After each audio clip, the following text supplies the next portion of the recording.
Welcome to Frequency. I'm Jenni Field. I'm Chuck Gose. Frequency is your go-to for real talk about comms, culture, and employee experience, beyond the buzzwords and straight to what matters. Hello, Chuck. Hello, Jenni. So it's my turn to kick off with some things this week, and I really want to start by hearing about your few days with Jon Acuff this week, because I know you've been at his event. It was his first in-person event in Nashville, and I just want to hear how it went. Like, what was your big takeaway? How was it? All those things. Yeah, it makes it sound like I had like a lot of personal one-on-one time with Jon. I did get to say hello. Um, there are 300 people there, and when you think about a first time in-person event, not in a major city. Yes, it was near Nashville. It was in Franklin, Tennessee, which is the town that he lives in. That many people came out for a day and a half event. I think one of my bigger learnings that I'm bringing back to ecology is the power of community. Like over the years, he has built such an amazing community of people that are all over the board. I don't remember everyone's names, but there were, here I am, like a community founder, ecology founder. Another gentleman ran a construction business, but also taught entrepreneurship at Florida State. One of the women up front was a former mayor of Minneapolis. So it was all over the board, which was a Chick-fil-A owner was another person that was there. So it just shows that there's a lot of people out there trying to make these dreams come true. And he's pulled them all together into this one community, and they also showed up for him. And I thought that part was really cool. He is doing an event again next year. It is scaled back a little bit, which I also think is interesting. I've not heard why, but doing it at another event next year back in Franklin, Tennessee, and I already bought my ticket, so I will report out how that one goes. How long was this one? Was it 2 days or one day? It was a full day and then a half day. And I do want to point out, I was also a VIP at the event, Jenni, because of Of course course, you were. Of course. that was not, I bought the VIP ticket. Yeah. But that also included like a reception the night before with other Okay. people. Had like a little snack room during the event. You actually had a table you could sit at during the event. So the VIP proved worthy of Yeah. that additional investment. But yeah, it was for those that just attended normally, it was a solid day and a half of content. Nice. Nice. Yeah. Yeah, I think there's something about coming together with people where you've got something in common, like following someone like Jon and his work and wanting to develop some of the models and things he talks about, but that you've got such different backgrounds. It's what I like about all of the entrepreneur communities I'm part of. I'm part of one with Chris Ducker, and that's full of people that are running all different sorts of businesses. And I love that because you just get such different perspectives and different insight. And I just think it's really powerful. So To show my ego a little bit here, I had this weird challenge as I was getting ready for the event of realizing I had no role to play other than just attend. it's I nice, wasn't right?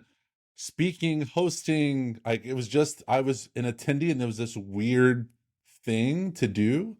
But to your point, the fact that there's this variety of people, it was nice to be an event that wasn't about comms or wasn't about Yeah, HR, but I could still talk about those things to yeah, people, no different than the gentleman talking about Chick-fil-A or yeah. the construction business. So that part was actually quite refreshing. Good, cool, love that.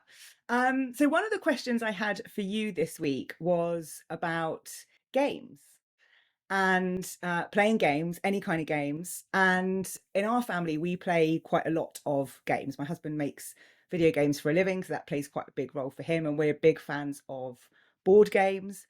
And at the moment, we are playing D&D, which is Dungeons and Dragons. So I was curious to know in your household and family whether there were any games that you play or whether you are a game-free zone over there. Interesting conversation because it's a little bit of a house of conflict here Oh, in that okay.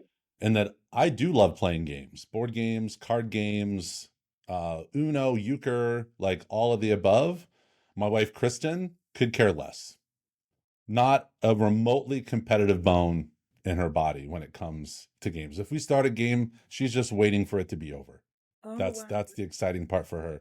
So no, absolutely. I do. In fact, I miss people getting together to play cards. That was one of my earlier memories Yeah. as a kid, is seeing my parents get together with their friends and playing euchre or spades or hearts or whatever it was, or rummy. And I wondered if that even still went on or not, because we're not a big games house.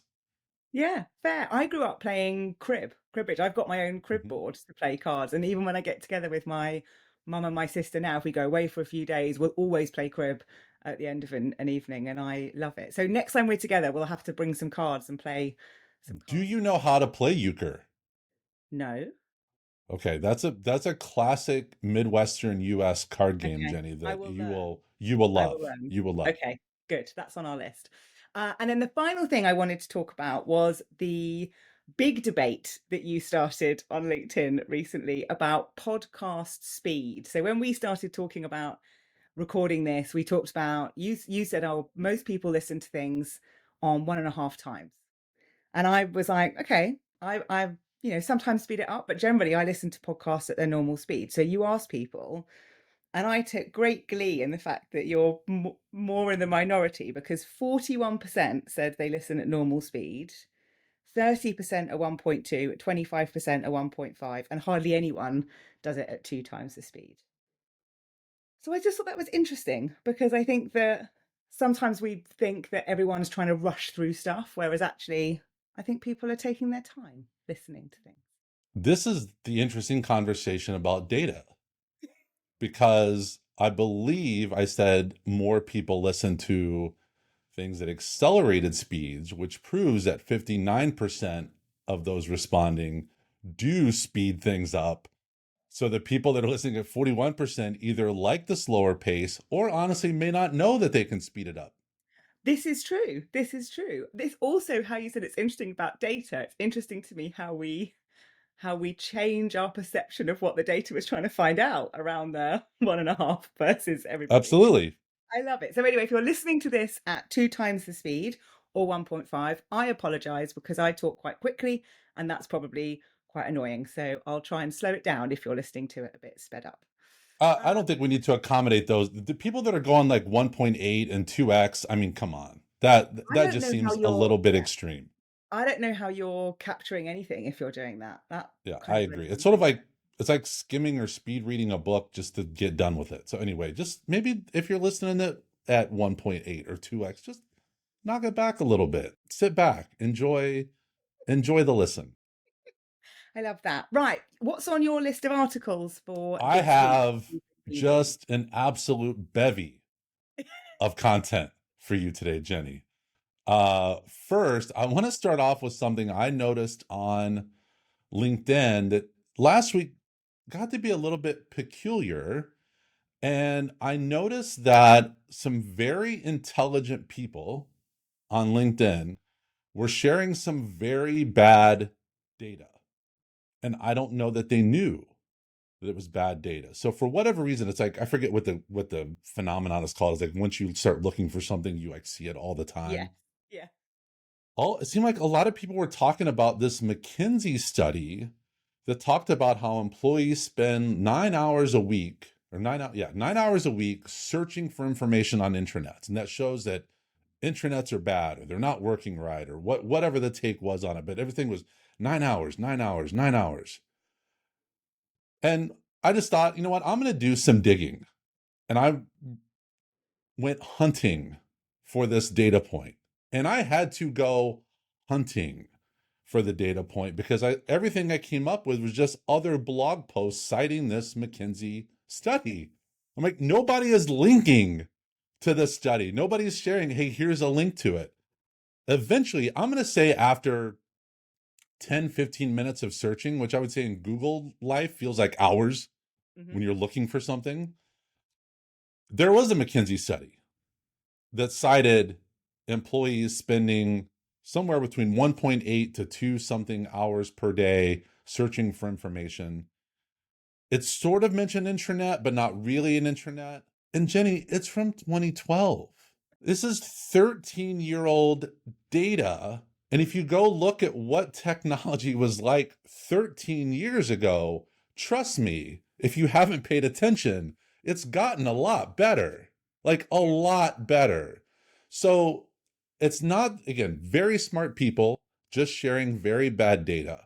So my takeaway from this is it's very similar to when I hear speakers at an event reference the stupid goldfish and attention span, and we have shorter attention spans than a goldfish, I lose my mind, Jenny, because it's the same thing. It's not real data. It's bad data. It was a flippant thing from some Microsoft study from Canada. Like, we're trusting Microsoft researchers in Canada now of attention spans, but it sounds good. Yeah. So now it sounds like Fox News. Like, we're just saying things that sound good with no background to it. So that was a little bit of a rant on my part, but it was just something I had to get out right away. Do you feel better now? I feel a lot better. Thank you, Jenny. Good, Yes. good. That's okay. I mean, we both saw it, and we were chatting about it, and it's interesting. There's two things interesting for me that we are still using data that's quite old. Is that because there's not any new data? But also that people are quite quick to share stuff or take something from like another blog post without going to the true source of that. And I think you and I both like to get to the source of where something's coming from. And I think it's a lesson to do that. But also, if you're worried about people spending too much time searching, then do your own research in your own organization and find out what impact it's having and what's really going on, because that sort of data isn't helpful en masse anyway, because it's going to be different for every organization. So, And McKinsey, if you're listening, maybe help us out a little bit if you want to do another update, because people are sharing this out there. It clearly was good data back in 2012, or it was interesting back in yeah, 2012. It's just not interesting to me anymore because it's 12, 13 years old yeah, it's at too this old point. now, I think. Yeah. Anyway, let's get into some real news items that I thought was fascinating this week. One was in Harvard Business Review, and there's a lot of conversation in the comms world about AI and content creation and attribution. And so researchers ran this thing, what they called the Wade test. I thought this was interesting. They had the Zapier CEO answer a bunch of employee submitted questions, and then had an AI trained on the CEO's past comms answers and other communications and answer the exact same questions that the CEO answered. Employees were then shown the response and asked to guess, is this a human response or an AI response? Was this a CEO answering or a machine answering? Employees only guessed correctly 59% of the time. So no different than flipping a coin. But the other interesting part around this is if they thought the message came from AI, they rated it as less helpful, even if it was actually written by the CEO. So, my takeaway, we say we love innovation, but the moment something is labeled AI, we trust it less, even if it's solid, even if it's accurate. And while in the study, the AI responses were strong, they just didn't carry the same weight in the CEO's words more than just a sentence. So I guess what I'm saying is that it means something who says them. So I'm curious from your standpoint, Jenny, how should internal comms work with leaders who want to use AI, risk losing trust by doing so? Is there a I don't like the word best practice. That just came out of my mouth though. For use Put it back in in. leadership comms around AI, and also comms have been ghostwriting CEO stuff forever. So what can we take away from this? So it's such an interesting study because it proves to me this debate that's been going on for a while about how as human beings we can tell if something's been written by a robot or if something is a robot. And I've looked at some of the evolution of AI in terms of faces and things like that, and you can generally always tell because it's kind of part of who we are. I think for this, it's thinking about the type of message it is. I think if you're using AI to help with coming up with ideas or a first draft and then you're editing that, I think that's fine. I think where you're using it to do the work for you and you're not editing it at all, then that's where it gets dangerous because you will always be able to tell. We use AI for stuff quite a lot and it takes a lot of editing to get it right, but it starts the content shape and it starts that work coming together. I think if you want to use it because you want to save time, I think we've got to think about what time that's saving and who was doing it before. So what I'm thinking about is, to your point, comms have been ghostwriting for leaders for a long time. Is it replacing that function?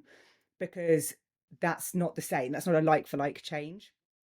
But I think if you've got to write some really personal messages or some difficult messages, AI is not the right tool to help with that.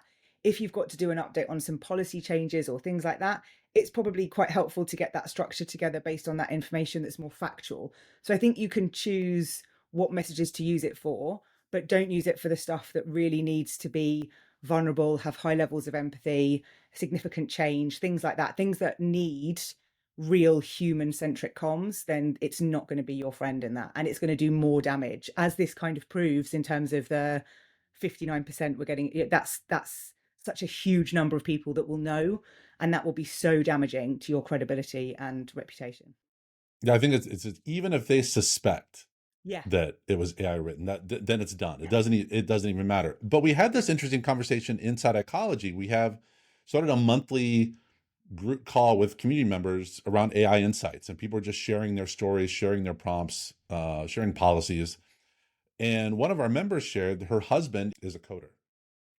And in that world, if you're writing code, which I do not know how to do, it is common practice to bury inside the code the prompt that Mm-hmm. you use to help generate the code to help Mm-hmm. someone else who comes in later to research that.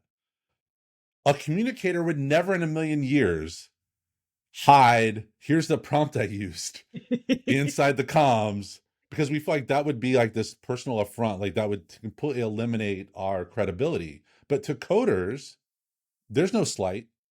They're actually sharing that information, writing code, writing comms. There's such a difference there. The one is like, no, this is a like here, this is a helpful tool. This is helping us be better at what we do. Whereas on the comms side, there's this little bit of an embarrassment or admission that no, like we might have had it help us, but it didn't do the work for us. Yes. Yeah. Yeah. There's a definite difference there around our maybe our comfort levels with it and stuff around how it's helping. And then there's a bit of an ethical debate, I think, about how much you share some of that, like whether it was assisted or whether you need to talk about that. There's so much within it. But I think if you're if you in your organization are going through any level of significant change, or you've got issues around engagement and trust, then don't do it.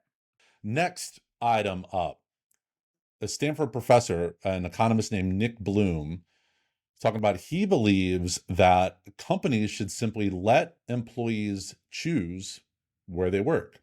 So he's an advocate for flexibility and hybrid work, making the case that employees should be able to choose where they work based on what helps them thrive. He emphasizes that productivity data overwhelmingly supports autonomy and that forcing people into rigid structures often leads to disengagement or attrition. To me, it's a simple reminder that culture isn't built through mandates, which we see a lot of companies do, but instead through trust and choice.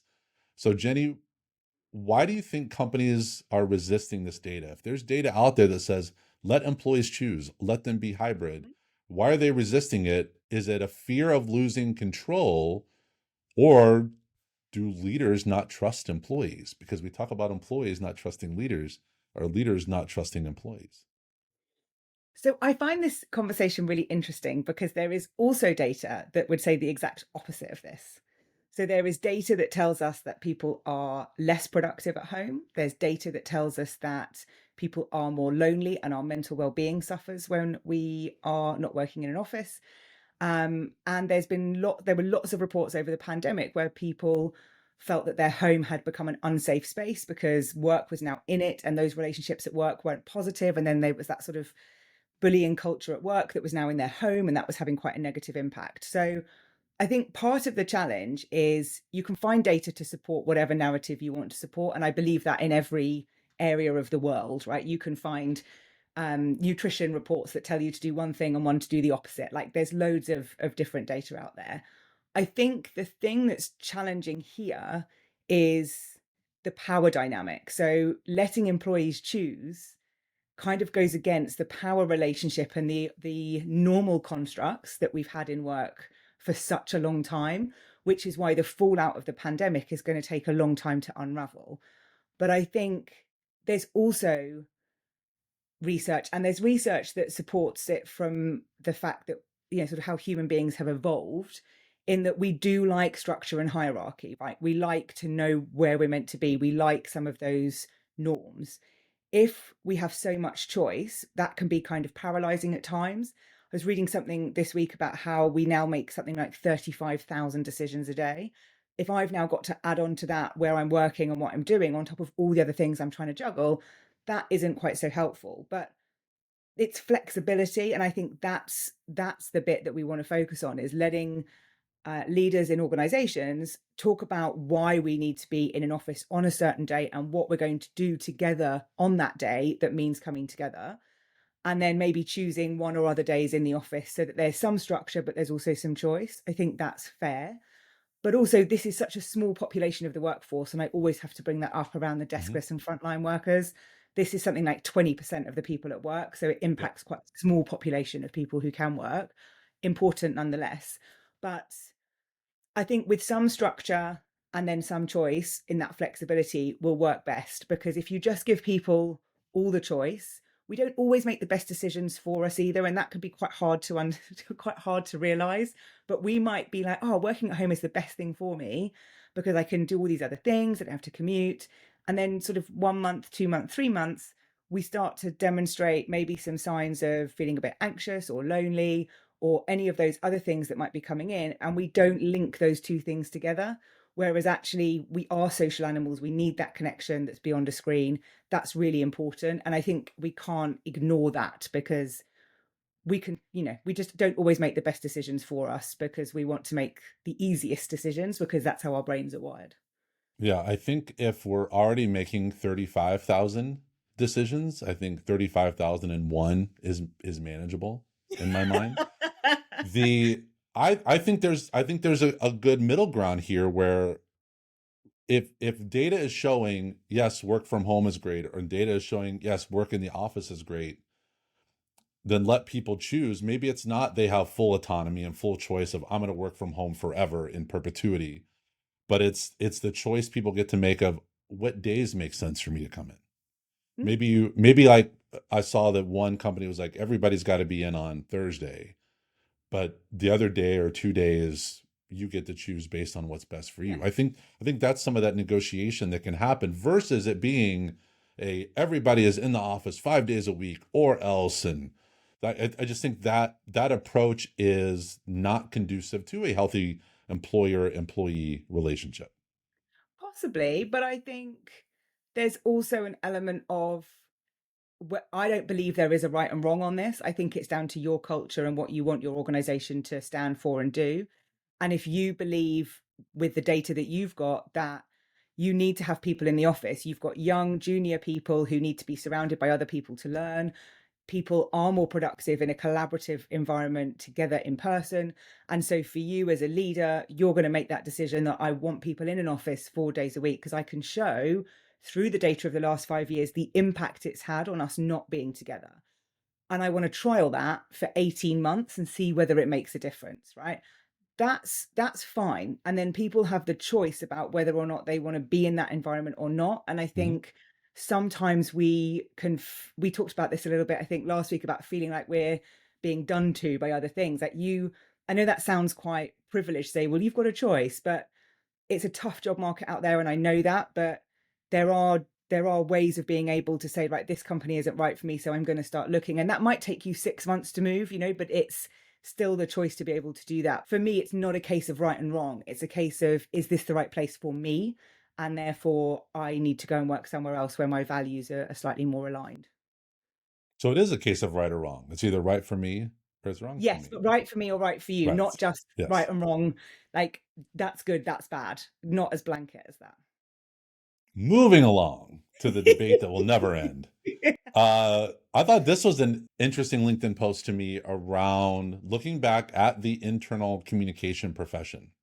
So there's a post talking about that, are we overcomplicating internal comms now? And the poster argued that instead of focusing on simple connection between employees and the business, that he felt that comms is veering into almost like an academic style territory with like buzzwords and frameworks and models, often at the expense of actually clarifying what communication is, something we've talked about in the past.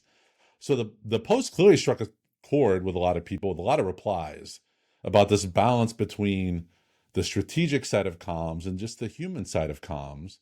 So my question to you, Jenny, is internal comms becoming more about proving we belong in the business than actually helping people understand what's happening at work?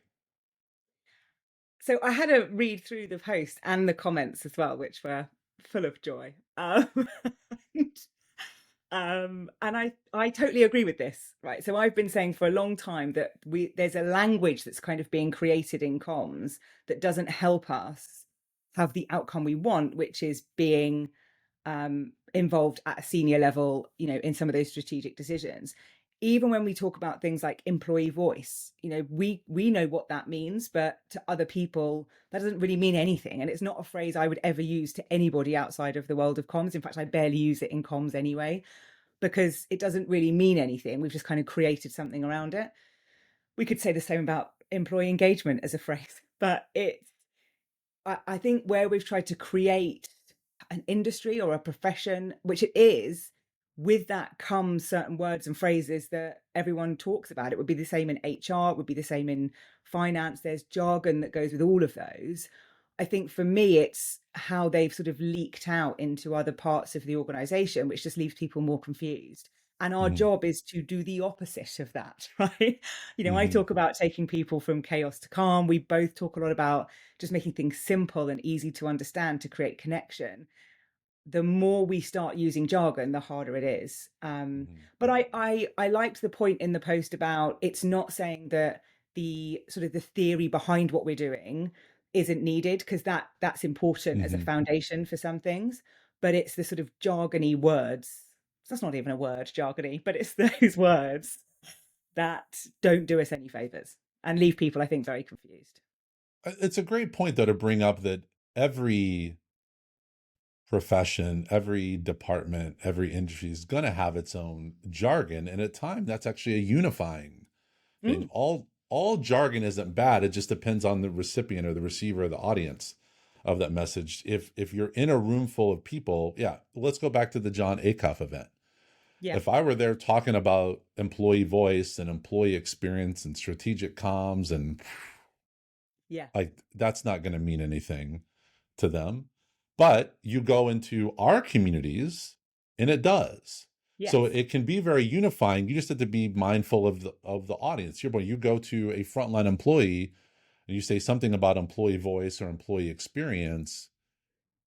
Not to say they won't understand it, but that's not going to have the same meaning of when a comms person say it or even an mm, HR person says it. So mm, yeah, I think jargon, I've never been like, oh, all jargon is bad.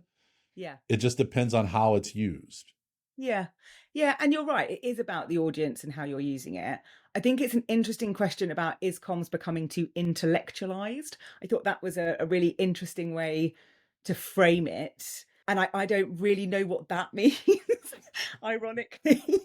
Like, I, what you is know it? what, my takeaway on that was, and this is maybe where we get in a little bit of difference between maybe what you're seeing on your side of the world versus our side of the world. And I think that's Yeah. changed a little bit recently, but for a long time, it seemed like in EMEA and Europe, everything was about, we've got to be strategic. We've got to be strategic. We got to have a strategy. And then on the North American side, it was, but we got to actually do something. So it was very tactical focused. And we were always wondering, like, why are you all just talking about strategy all the time? What are you actually doing? And then you probably think we're all cowboys over here, just wildly sending out emails or creating things and without any strategy behind it. And so I wonder if there was a little bit of that focus on the intellectualization of it, of trying to come up with some common approaches, or again, going to those Yeah. frameworks or structure for it. Yeah, and do you know what? I think you're right. I remember coming to my first IABC World Conference, which is the International Association of Business Communicators, and I came to that in 2019 in Vancouver. And there was such a broad range of topics at that event, some really sort of AI strategic conversations about all sorts of things. And then there was one session that was like the 10 things you need to create good comms or something like that. And I went in there because some people I know were running it. So I went in to take some photos and I could barely get in the door.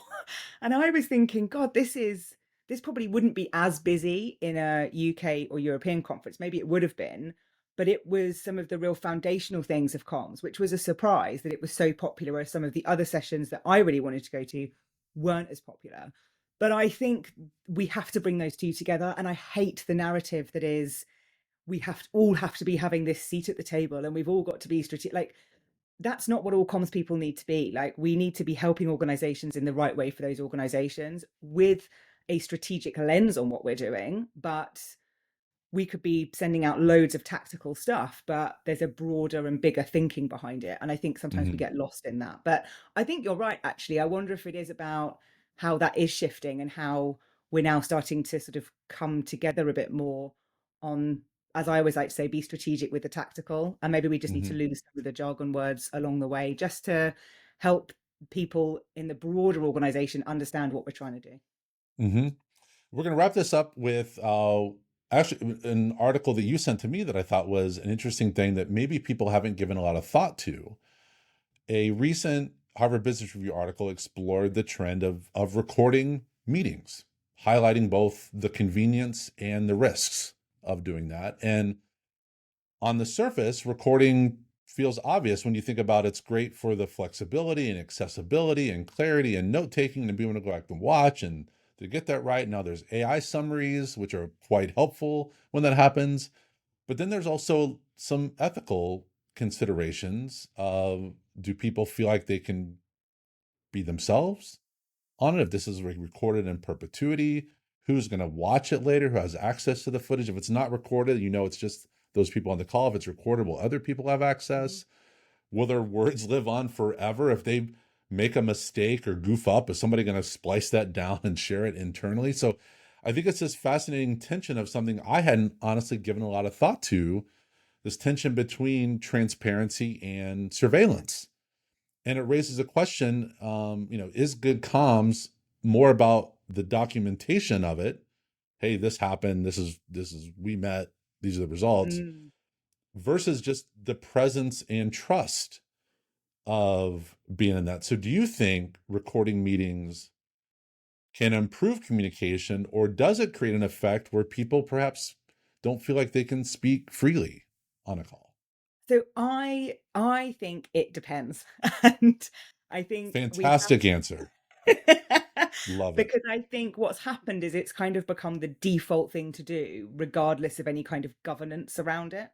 And not that we need to have big governance things for stuff, but just having that stop and check of, do we need to record this and why, is always worth checking. Like, I record conversations that I have when I'm doing one-to-one interviews with leaders, but I'm always very clear up front, I'm recording this, only I'm going to see it, and that's just so I can go back and watch it and get the transcript. When I host things like my quarterly Ask Me Anything, which anyone can come to on Zoom, I don't record that. And there are Mhm. people that often say, oh, I can't make it. Is there going to be a recording? And I say no, because I want people to be able to ask any question they've got and feel that it's a space that they can ask anything they want without that being recorded and shared. Mhm. So I think it's putting your own rules around things. I think if you have got like an all staff meeting and you want to record that so people can watch it back, do it. But look at the data. Are people watching it back? Do you need to do that? Or is it just become habit to make it accessible, but actually you don't need to do it? So I would encourage people to have a look at what they're recording and why, and then put some rules and things around what's recorded and what's not, so that it's not just the default. Because I do think people will hold back sometimes if they know that it's being recorded. I would, if I had a question Mhm. for my Mhm. CEO or anyone, I would be like, I am not asking here. There's 500 people on this call. I'm absolutely like, you just wouldn't, like, for Mhm. me. My two thoughts on this are, I know, as a Zoom user, I'm not a Teams user, I'm a Zoom user. It does let you, like, hey, this meeting is being recorded. I would love to see someone have the courage to be like, yeah, I'm out. Yeah. Yeah, I'm not. I'm out. I'm not. Happens. Do you just leave if you I say think no? so. But I want someone to just be like, yeah, bye. Yeah. See ya. We're going to have Now, to test it. there's been times in the past where companies have it set up where it auto records, and customers that I've worked with have said, hey, this cannot be recorded. Like, Yeah. and so sounds like some organizations have done that due diligence of having those conversations around it. I think your take is right in that as a steward of the meeting, you sort of own accountability of letting Yeah. people know, hey, here's the intent Yes. behind, and Yes. who is going to see that, so that there's at least some comfort there or awareness there that they can make the call on. But I think it's Yeah. become so ubiquitous. My other point on this is, can we please talk about the is this going to be recorded crowd? Because I've done some of my own scientific research on this, Jenny, Okay. and of the people that ask that question, 1.3% actually go back and watch the recording. I wonder where that knee-jerk reaction comes from. Is it the intent there? Is the intent thinking, I'm going to watch it? Is it just merely an expression to say, hey, I'm interested, but I'm not Yeah. interested enough to be there? Like I what? want to come, but I don't want to come. There's like a community of people that I feel like that's their knee-jerk response, because like is their schedule chaotic and they don't know, but they want to express like, hey, I care about this, but I mean, I don't know that a lot of people have time to go back and watch a whole lot of Yeah. recorded content. Same thing with webinars, other virtual events. Yeah. I mean, I'm not someone that learns well online. Like, so despite the fact I run masterclasses and things like that, I know for other people they're really helpful. I just know for me, I like to be in a room. So I'm more likely to go to a conference or an event than I am to watch it online. And I'm not going to watch something back. In fact, I've got a load of stuff I need to watch for my own learning for the business. And I've had to put that in the diary with a friend. So we do it together.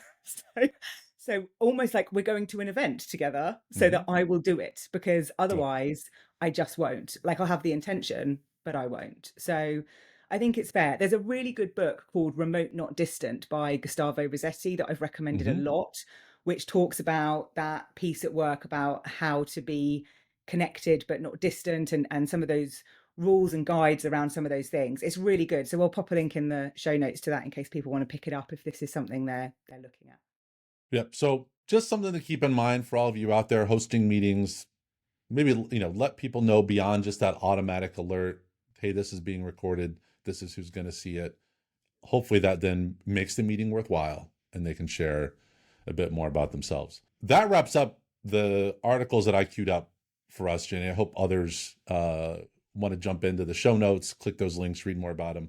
Let us know what you think about them, especially the McKinsey 9 hours thing. I'm really glad I got that off my chest, Jenny, to be honest Really, with this you. has just been therapy for you this week. Because it's going to come back up again. That's just how I work. Like, it's Yeah. not over. It's going to Yeah. come back up again. I was actually saving it for this recording. So anyway, let's go into what we are freaking out about, Jenny. What's on your mind this week? So, things on my mind this week, I'm reading a really good book called Super Communicators by Charles Duhigg, I think is how you say their surname. And I'm really enjoying it. It's about the three different conversations that are kind of often going on, and how you can be having these different conversations at the same time. And that's what causes friction. And I'm in a really interesting part of the book about COVID and vaccines and how people had their minds changed and why people didn't, and all of that stuff. So I am loving that. I've got my highlighter out and everything, and I'm very excited. That's the first thing I'm freaking out about this week. What else? What else do you have? Only that my Harvard Business Review print copy arrived in the post, and I'm super excited to read it. So I've just resubscribed to it because I keep finding articles I want to read, and I find their data-based reporting really helpful for the work that I'm doing and we're talking about. And the print copy has just arrived, so I'm just quite excited. I like a good magazine, and I think one that's talking about leadership and culture and all those things is what I'm get quite excited about. So yeah, that and playing some D&D. So I'm totally nerding out at the weekend. Apparently. So here's what I think is fascinating about Harvard Business Review. Their digital subscription price and their digital and print subscription prices are exactly the same, Yeah. which I think is interesting from a publishing standpoint. I agree with you, is 100% worth it. Here's a couple things that I'm freaking out about, Jenny. One just popped in this morning. I just got an email from Subway, the sandwich Yeah. shop, The sandwich shop. that Yeah. they now are doing foot long Doritos nachos, Oh, which I'm a little intrigued by, because I feel like that's Taco Bell's domain. The Doritos Locos Tacos is a family favorite.